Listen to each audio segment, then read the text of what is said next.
Good morning, and it's lovely to be received with such a warm welcome. As you know, we're here to discuss drug-facilitated rape, but my experience isn't singular. I am one of hundreds, and I only hope to portray the voices of those hundreds of women here today. Domestic violence and sexual assault occurred within my marriage, and I didn't know it. My ex-husband manipulated me and constructed the environment that he would use and claimed to have poor mental health to facilitate sexually assaulting me. In 2009, I first reported to my GP that I was waking up to find him having sex with me, and this continued over 9 years. Over that period, he too went to medical professionals several times, some of which I attended. He would tell his GP what he was doing, but he didn't know why. He would be putting pillows over my faces, strangling me, and assaulting me on many occasions. He admitted sneaking our son's sleeping medication into my cup of tea in order to sexually assault me, to take pictures and videos on multiple occasions. He also explained to his GP he tried to drive us into a wall at 60 miles an hour, shouting that he was going to kill us, only to be told by the GP to take his keys away. He would ask his GP for treatment for having sex with me whilst I slept, only to be told to go to bed wearing trousers and a belt. At most, he was prescribed antidepressants by a clinical psychologist. Not once was my well-being taken into the equation. During a counselling session, I started speaking up for myself, and I was shushed by the counsellor because he found this overwhelming, and the failures didn't stop there. When the police were finally involved after 9 years of systematic abuse, they failed too. He broke in and attacked me, carrying scissors and a Stanley knife and other weapons, threatening me in the bedroom, saying, "Do you think I'm going to rape you again?" After the arrest, he was given police bail. It wasn't until somebody told me that if I was unconscious, I could not consent to sex, and I had fully realised the extent of what was happening to me and decided to prosecute. It took the police 4 months to act on this request. In the meantime, he ran a smear campaign against me, harassing the family, calling me a liar, telling people I was withholding the children. But he was deemed only to be a risk for me, safe for society, and back on the streets. My children were bullied. I was isolated as my entire world fell apart, all while being told this church-going man was not a threat. Police failed to obtain the technology that could have been used to distribute the pictures of me on various websites that I so easily found. Despite having all the medical records pulled of the confessions, the CPS decided initially not to prosecute. He admitted to systematically drugging and raping me and almost murdering his wife whilst recording all the sexual assaults over the years, and was allowed to walk free. Thankfully, 18 months later of my advocacy, they decided to reverse the decision, but I have to live with the consequences. Having to request a non-molestation order and applied for the camera to be off, the judge deemed that I had to have it on and face my rapist whilst telling my story, and once again my pleas fell on deaf ears.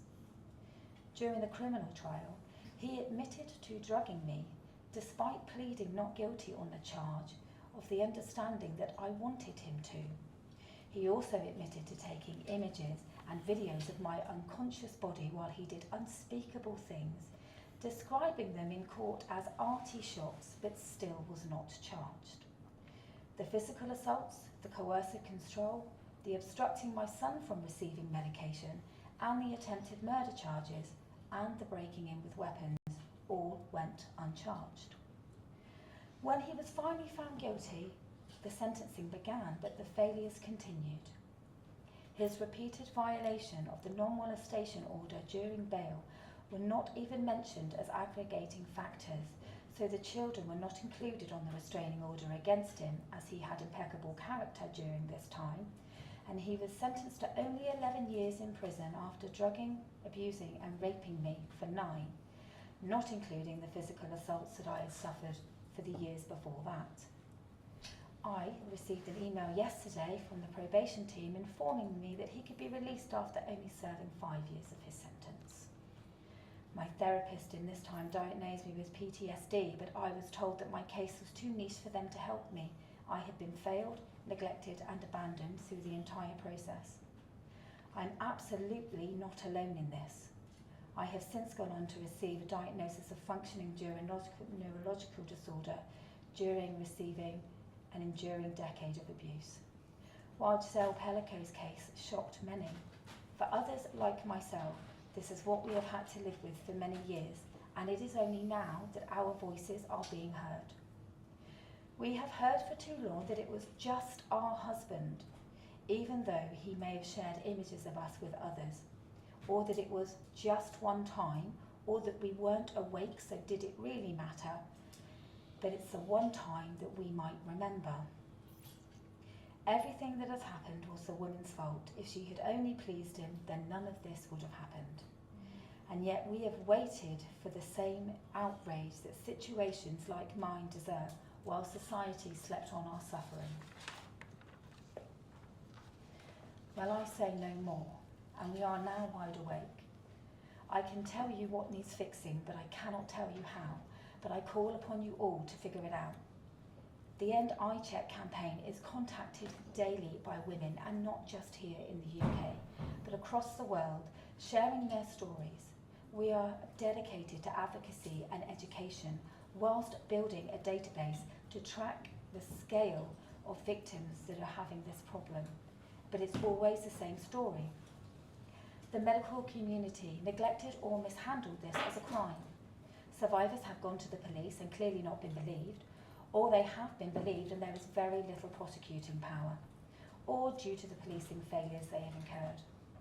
The community is turned against them. The handling of the illicit images and hosting platforms are ineffective and quite frankly should be banned. Safeguarding failures from regulatory bodies, or the lack of mandatory reporting from supposed responsible government bodies and organisations. Women are even unsure if this is rape. Victims are experiencing all the signs of abuse but don't know what they mean or what to do. And lastly, inadequate sentencing does not detect or reflect or deter this crime. People do not understand the scale or the gravity of what goes on behind closed doors. Drug-facilitated rape to the outsider may mean one attack, but people need to understand that this is a systematic, regular occurrence.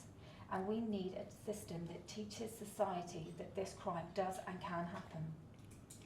We need to educate medical professionals that this is prevalent, happening, and how it is happening, and hold them accountable and responsible for failing to act.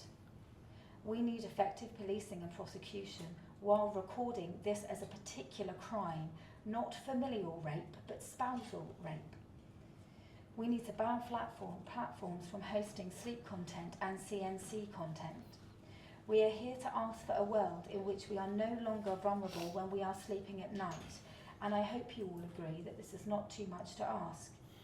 This crime does not discriminate by the perpetrator or to the victim, by age, gender, race, or social standing. I ask you to think about how to make the necessary changes to ensure women across the UK can sleep safely at night. Thank you for listening. Zoe.